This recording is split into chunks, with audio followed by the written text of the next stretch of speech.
বল বসালেন, shot করবেন রিশাদ, পাঠিয়ে দিলেন সেখানে আবারও চেষ্টা ছিল কিন্তু বল মাঠের বাইরে, আউট।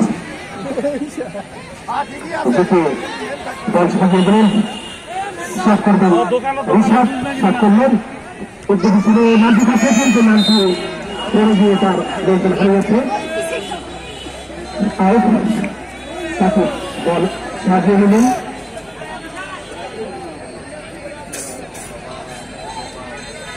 গোলকিপার সাথে বাম পায়ে শট করে পাঠিয়ে দিলেন, সেখানে সুজিত হেড দিয়ে আবারও সেই কিপার সাকিবের কাছে বল,